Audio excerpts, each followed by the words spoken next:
Yo, what up, what up, what up? It's your boy Kareem Supreme, reporting live from Rock City, New York, January 17th. January the 17th, 2022. And guess what just turned 30? Yeah, the movie Juice. Great movie. Great movie. Great movie, and the soundtrack was great too. One of my favorite movies of the 90s. I mean, this is one of the first five classic movies of the 90s. Black classic movies of the 90s. I mean, you had Jungle Fever, you had Mo Better Blues, and you had Boys in the Hood, New Jack City. And then in 1992, the beginning of the year, the movie Juice came out. Now, Juice was directed by Ernest Dickerson. And Ernest Dickerson, he frequently worked with Spike Lee. I believe he was Spike Lee's cinematographer. And, he was a very talented cinematographer, and he had an eye for talent himself. And, this movie starred Omar Epps, Khalil, Kain, and Jermaine Huggy Hopkins and Tupac Shakur.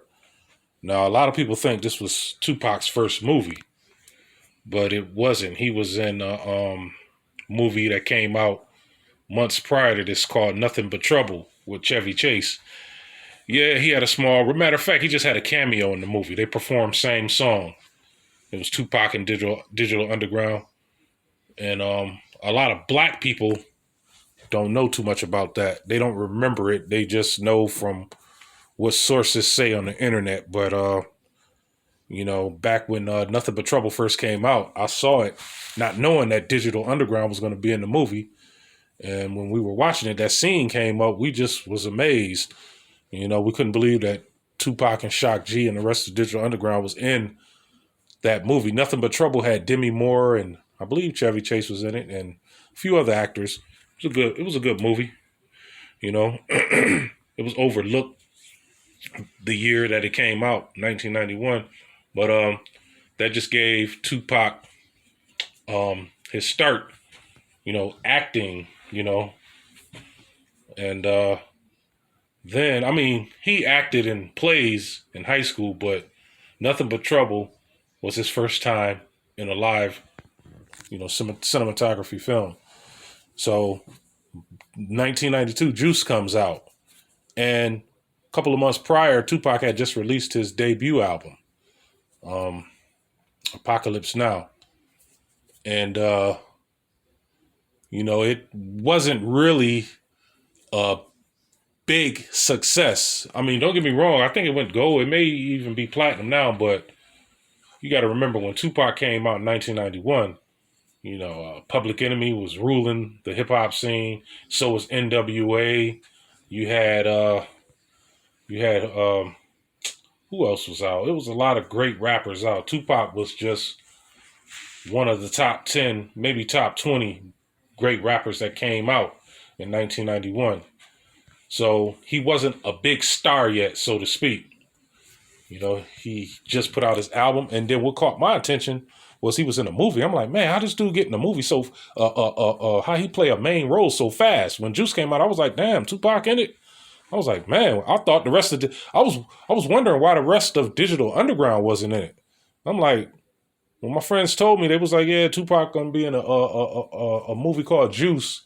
He got a lead role. I'm like, well, what about Shock G and Money B? Are they going to be in it? They was like, nah, just Tupac, because I hadn't seen it yet. Everybody else saw it on bootleg or whatever. And I was like, man, I'm going to have to check this out. So me, my little brother, and my stepfather, my stepfather was a huge hip-hop fan, Tim Sr. We went to the movies, and I was amazed. I couldn't believe...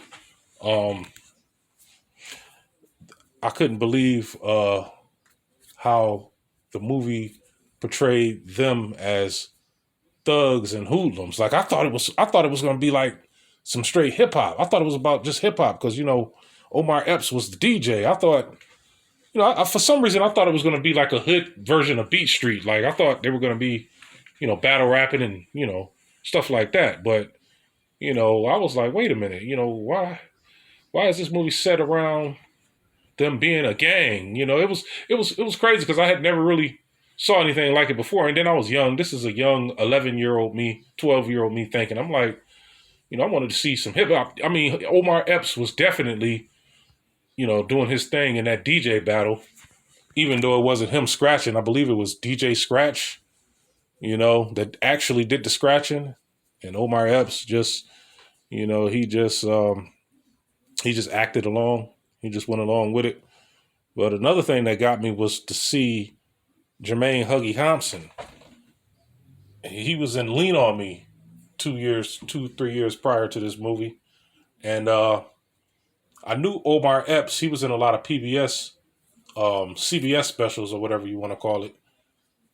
And I knew Tupac, but I didn't know anything about Khalil Kain. And come to find out, he was the oldest one on the set. I just was surprised. Like, I thought it was going to be like a hip hop movie, but it was, but it had, some violence in there. They ran up in the store, robbed the store, shot the man. It was good. It was great, but it just came from left field. I wasn't expecting it. It was a great movie, and Tupac hit the ball out of the park. And another thing that got me about this movie, it had a lot of cameo appearances in it.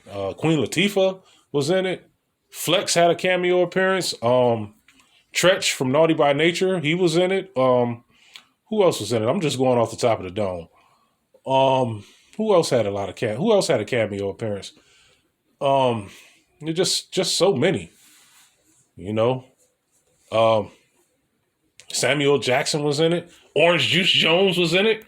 He was the one that said she got the snappy nappy dugout. Yep, the snappy nappy dugout. The snappy nappy dugout. That was Orange Juice Jones. Yes, Orange Juice Jones, the one from the song The Rain. I saw you and him walking. Y'all know the rest. But yeah, great movie. Great soundtrack. Speaking of the soundtrack, the Bomb Squad produced most of the soundtrack. Most of the songs on the soundtrack was produced by Bomb Squad. If y'all don't know who Bomb Squad is, they're the production team for Public Enemy. My favorite producers of all time. Don't get me wrong, Dre is good. Dre is up there. Dre, and my top three is Dr. Dre, the Bomb Squad number one, Dr. Dre, and then I'll say probably DJ Premier, Large Professor, But go out and get Juice, Add it to your collection. They should have a 30th anniversary for Juice. But I don't know. We'll see. Yeah, I like the way it ended too. The movie ended with Tupac. A lot of people didn't like Tupac. The Bishop character, a lot of people didn't like him in this movie because they felt like he ended up portraying that character in real life because Tupac was a revolutionary rapper. And then after Juice came out, people said he had to live up. People said he lived up to the Bishop character from this movie. I don't know. I disagree, but maybe he did. I don't know. I think Tupac just got caught up in the wrong place at the wrong time. He was hanging out with the wrong crowd. He had one foot in the industry and one foot in the streets. I don't think he lived up to that Bishop character. It seemed like it at the end of the day, but I don't think he did it intentionally. Let me know what's your thoughts. I could be wrong. Somebody might have an honest opinion that could prove me to be wrong. I don't know. Drop a like, hit that subscribe button. Let me know what your thoughts was on this Juice movie. Peace.